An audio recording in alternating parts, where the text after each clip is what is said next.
اللہ تعالیٰ نے قرآن مجید میں ارشاد فرمایا کہ الأخلاء یومئذ بعضهم لبعض عدو إلا المتقین،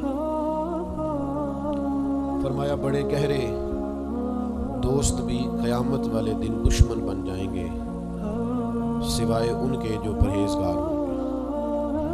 پرہیزگار لوگوں کی دوستیاں قیامت والے دن بھی قائم رہیں گی، باقی جو گہرے ترین دوست ہوں گے وہ قیامت والے دن دشمن بن جائیں گے۔ الا المتقین، سوائے پرہیزگار کے۔ دنیا میں آپ کو کوئی شخص ایسا نہیں ملے گا جس کا کوئی دوست نہ ہو، اور وہ لوگ بھی بڑی کثرت سے ملیں گے جو دوستوں کا شکوہ بہت کرتے ہیں۔ دوستیاں لگانا، دوست بنانا، تعلقات استوار کرنا یہ منع نہیں، شرط یہ ہے کہ دوستی اللہ تعالیٰ کی رضا کے لیے لگائی جائے۔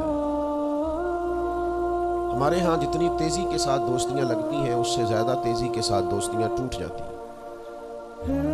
اس کی سب سے بنیادی اور اہم وجہ یہ ہوتی ہے کہ ہمارے ہاں دوستیوں کا جو معیار ہوتا ہے وہ دنیاوی لالچ ہوتا ہے۔ ہم اپنے مخصوص مفادات کی خاطر دوستی لگاتے ہیں، اور جب تک ہمارا وہ مفاد پورا ہوتا ہے تب تک تو ہم اس دوستی کو قائم رکھتے ہیں، اور جہاں ہم محسوس کرتے ہیں کہ اب یہ مفاد پورا نہیں ہو رہا وہاں ہم شکوہ، شکایتیں، اعتراضات شروع کر دیتے ہیں، اور اس کا نتیجہ یہ نکلتا ہے کہ بڑی محبت سے شروع ہونے والی دوستی بھی بڑی تیزی سے ٹوٹ جاتی ہے۔ تو میرے بھائیوں یاد رکھیے گا کہ دوستی اور تعلق قائم رکھنے کے لیے سب سے اہم اور سب سے بنیادی ضرورت یہ ہے کہ دوستی محض اللہ کی رضا کے لیے لگائی جائے۔ اللہ کے پیارے حبیب صلی اللہ تعالیٰ علیہ وسلم بیان فرماتے ہیں، حضور فرماتے ہیں قیامت والے دن اللہ کی بارگاہ سے یہ اعلان ہوگا کہ کہاں ہیں وہ لوگ جو میری رضا کے لیے آپس میں محبت کیا کرتے تھے۔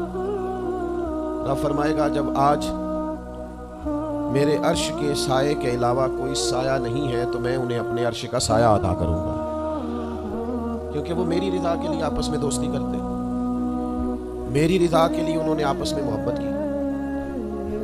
تو دوستی کا سب سے پہلے تو یہ سٹیٹس بنائیں کہ اس کے اندر محض اللہ کی مرضی، اللہ کی رضا کے لیے ایک دوسرے سے پیار، منفعت نہ ہو اس کے اندر کوئی بھی، دنیاوی لالچ کوئی بھی نہ ہو، ہرس نہ ہو، ہوس نہ ہو، طمع نہ ہو، ذاتی مفادات نہ ہو۔ جب ان سے بالاتر ہو کر لوگ دوستیاں لگاتے ہیں تو وہ دوستیاں قائم رہتی ہیں۔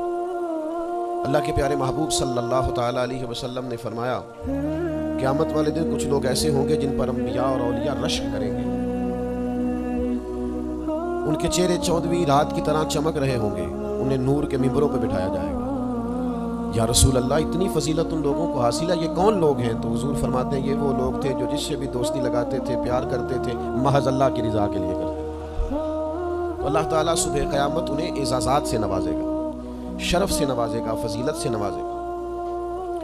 دوسری بات یہ ہے کہ دوستی کب قائم رہتی ہے؟ دوستی تب قائم رہتی ہے جب ہم دوستوں سے زیادہ امیدیں نہ لگائیں، انسانوں کو انسان ہی سمجھیں، ان سے بہت لمبی اور وسیع امیدیں لگا لینا اور بڑے وسیع مطالبات کرنا اور بڑی لمبی چوڑے تقاضے دوستوں سے کرنا۔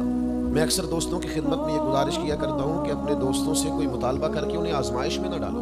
تم نے اپنے ہی دوست کو لا کر پل صراط پہ کھڑا کر دیا ہے، بیچارہ اس طرف جائے کہ اس طرف جائے، ان سے کوئی ایسا مطالبہ کرنا جو ان کی پہنچ سے باہر ہو، ان کی حیثیت سے بڑھ کر، ان کی طاقت سے زیادہ ہو، تو اس کا مطلب یہ ہے کہ آپ نے اپنی دوستی کو خود آزمائش میں ڈال دیا۔ آپ اتنے لمبے چوڑے تقاضے نہ کریں، آپ محدود سا لوگوں کے ساتھ تعلق بنائیں۔ وہ جی میں اس کے اتنا کام آیا ہوں تو اب اس کو اس سے ڈبل آنا چاہیے، تو آپ نے دوستی کی نہیں، آپ نے تو تجارت کی۔ اگر آپ کی محبت ہوتی تو پھر تو آپ کا انداز اور ہوتا، جب تیرا حکم ملا ترک محبت کر دی، دل مگر اس قدر تڑپا کہ قیامت کر دی۔ تو یاد رکھیے گا کہ آپ حکم جب آ گیا، جب آپ محسوس کریں تو اس وقت پھر آپ اس چیز کو سمجھ جائیں۔ تو دوستیوں کو کبھی بھی آپ کٹہرے میں کھڑا نہ کریں، تعلقات کو کبھی بھی آزمائش کی بھیٹ نہ چڑھائیں، اس طرح کا ماحول نہ بنائیں جس میں آزمائش پیدا ہو، جس میں تکلیف بڑھ جائے، جس میں کرب کا احساس سامنے والے کو ستائے۔ کوشش کریں گنجائش رہے ماحول کے اندر، آسانی رہے، وسعت رہے۔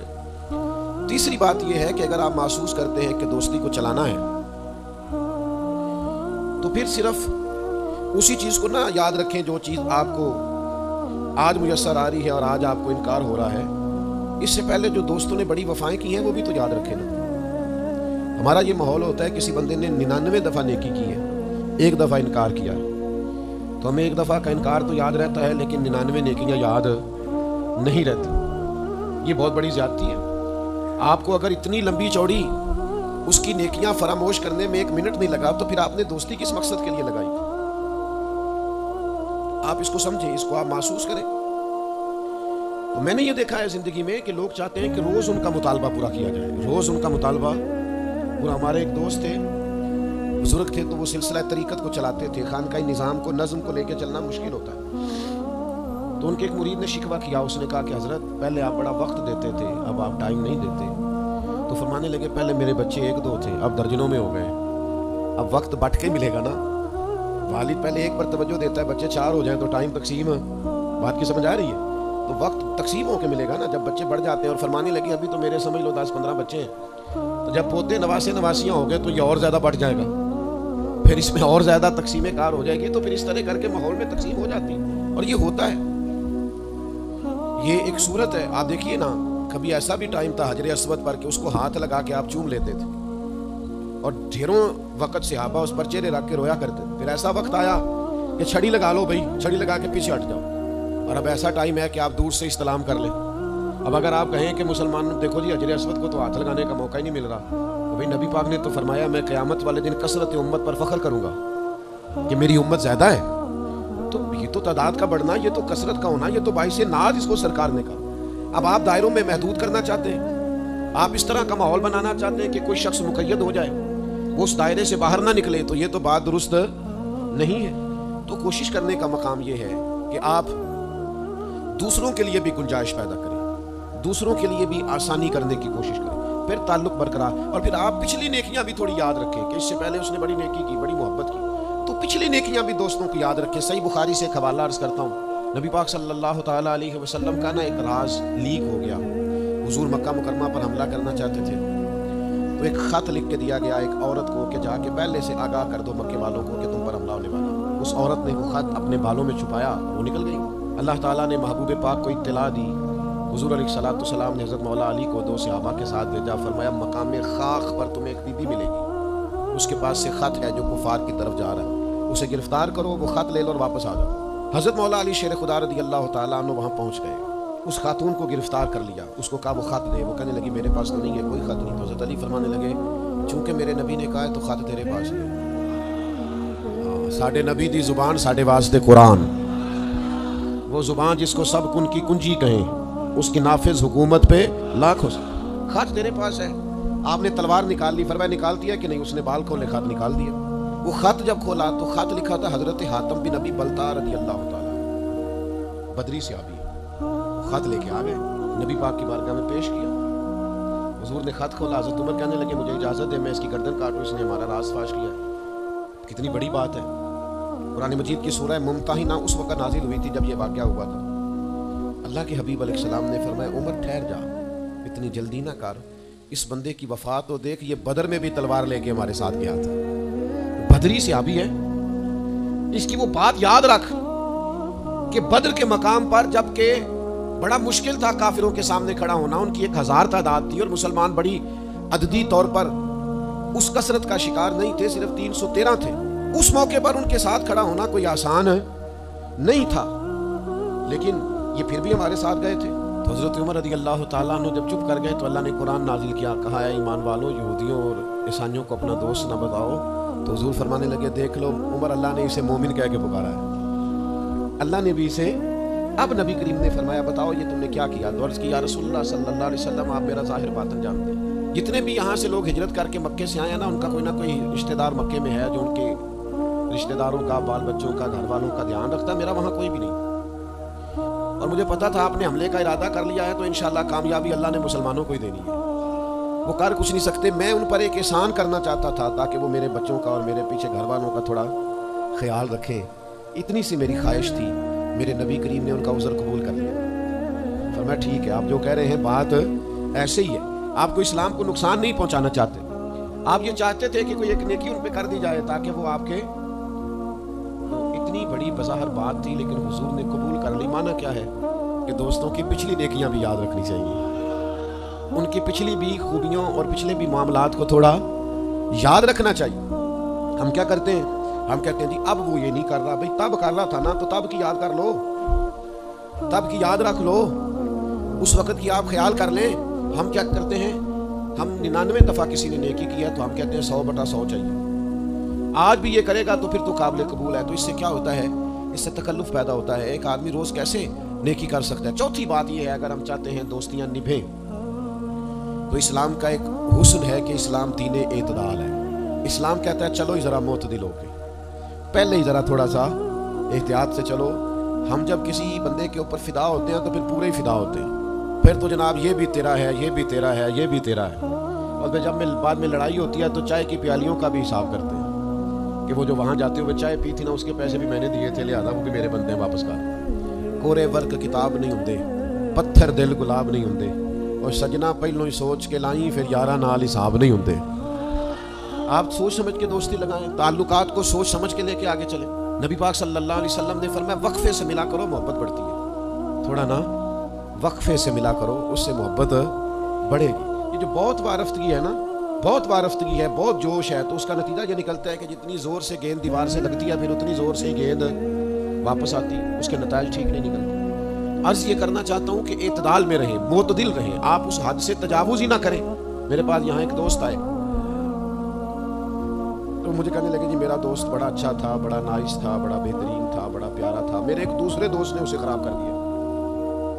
تو میں نے کہا وہ دوسرا دوست, میں سمجھا نہیں. کہنے لگے یہ میرا پرانا دوست تھا جس نے اسے خراب کیا, جسے کیا وہ نیا تھا 2-4 سال. اس کی میں نے دوستی لگائی تھی, اب وہ دونوں ڈائریکٹ ہو گئے اور مجھے انہوں نے بیچ میں سے نکال دیا ہے. تو میں نے کہا یہ تو اکثر ہوتا ہے, پہلی دفعہ تو نہیں ہوا, اس طرح تو 1.5 دفعہ ہوتا ہے. میں نے کہا میں کروں کیا, میں نے بڑا شور کیا ہے, ان کو اپنے احسان بھی یاد کرائے پر وہ مانتے نہیں. میں نے کہا اب حال ہے نا, تھوڑا چپ کر جا کچھ عرصے کے لیے, تھوڑی خاموشی اختیار کر. جو چپ کر جاتا ہے وہ بھی بچ جاتا ہے. اگر تم چاہتے ہو کہ یہ دوستی پھر سے بحال ہو جائے تو زیادہ شکوے نہ کرو, زیادہ شکایتیں. ہم بعض اوقات اعتراضات اتنے کر بیٹھتے ہیں, شکوے اتنے کر بیٹھتے ہیں, اپنی زبان سے باتیں اتنی نکال بیٹھتے ہیں کہ دوبارہ پھر دوستی کا بحال ہونا ممکن ہے. ایک حدیث یاد رکھیں کہ اگر سناؤں آپ کو, نبی پاک صلی اللہ تعالیٰ علیہ وسلم نے فرمایا کسی سے دشمنی بھی کرو تو اعتدال سے کرو, ہو سکتا ہے کل کو وہ تمہارا دوست بن جائے. اور فرمایا کسی سے دوستی بھی کرو تو اعتدال سے کرو, ہو سکتا ہے کل یہ دشمن بن جائے. دوستی اور دشمنی میں یہ جامع ترمذی میں حدیث ہے, اعتدال کا رستہ نہ چھوڑو, معتدل رہو. سارے راز ہی دے بیٹھنا, ساری باتیں پہلے کر لینا اور اعتراض کرنا, اب تو شکوے بھی پھر سارے ہی کر لینا. دوست کو اس کی کمزوریوں کا بھی پتہ ہوتا ہے, وہ ساری کمزوریاں بھی اس کی بیان کر لینا, اس کو بھی بتانا, اس کو بھی بتانا, اس سے بھی ذکر کرنا. تو یہ انداز درست نہیں ہے.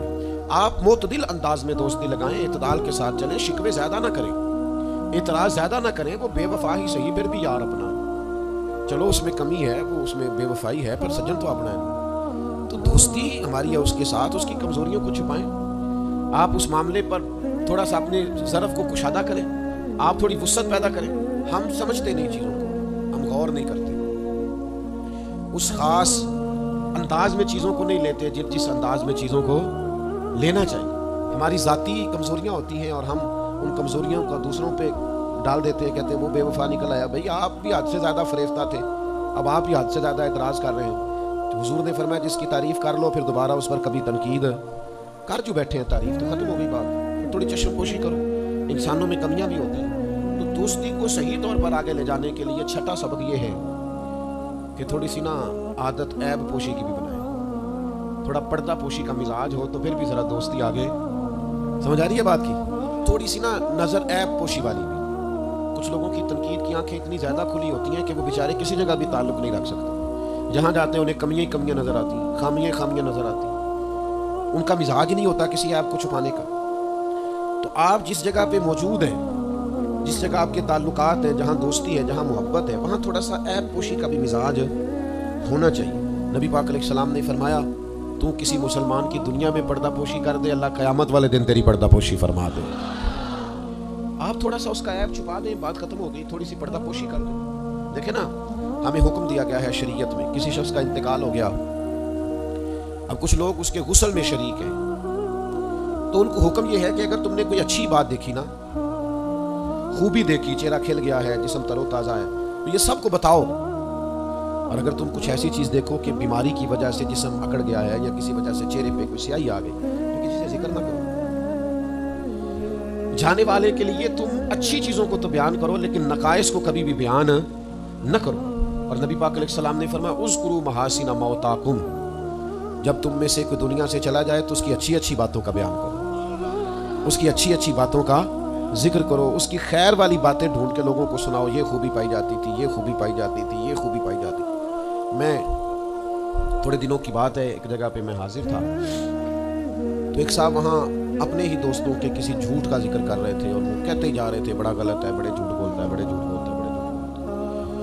تو ایک آدھ دفعہ میں نے ان سے کہا کہ چلو چھوڑیں، کوئی اور موضوع بھی ڈسکس کریں۔ انہوں نے کہا جی وہ بے وفا بھی بڑا ہے، مطلب پرست بھی بڑا ہے۔ پھر میں نے کہا چلیں کوئی اور موضوع بھی چھیڑیں۔ انہوں نے کہا نہیں جی وہ بندہ ہی بڑا غلط ہے۔ میں نے ان سے کہا ایک بات کروں؟ کہنے لگے کر لیں۔ میں نے کہا آپ کو اس سے پیار بڑا ہے؟ کہنے لگے وہ کیسے؟ میں نے کہا آپ اس کا موضوع چھوڑنے کو تیار ہی نہیں۔ یہ جو آپ شکوہ کر رہے ہیں نا، اس کو نچوڑے نا تو اس کے اندر سے محبت چھلکتی ہے۔ آپ اس کا موضوع چھوڑنے کو تیار، یہ جو ہر بات پہ کبھی آپ کہتے ہیں جھوٹا بڑا ہے، کبھی کہتے ہیں بدعہد بڑا ہے، کبھی آپ کہتے ہیں وہ مطلب پرست بڑا ہے، تو 3-4 دفعہ آپ سے کہا ہے موضوع بدل دیں تو نہیں نہ بدل رہے۔ اس کا مطلب یہ ہے کہ آپ کو اس شخص سے محبت، تو یہ جو آپ شکوے کر رہے ہیں نا بار بار، اسے بھی نچوڑیں تو اس کے اندر سے محبت چھلک رہی ہے۔ وہ جو باپ بار بار کہتا ہے نا فلانا منڈا میرا بڑا نافرمان ہے، تو اصل میں والد کو پیار ہوتا ہے۔ بار بار جو اس کا ذکر کرتا ہے، بار بار لوگوں کے سامنے، اچھا بچہ کہہ رہا ہوتا ہے مجھے بدنام کر رہے ہیں، یہ دیکھیں جی بار بار ہر جگہ سے یہ میری شکایتیں کرتے ہیں۔ تو اصل بات کیا ہوتی ہے؟ اصل بات یہ ہوتی ہے کہ اس بندے کو اس سے محبت بہت زیادہ ہے، وہ چاہتا ہے اس پیار کے سبب سے، اس محبت کی وجہ سے کہ وہ بار بار اس کا ذکر کرے، بار بار اس کا تذکرہ کرے۔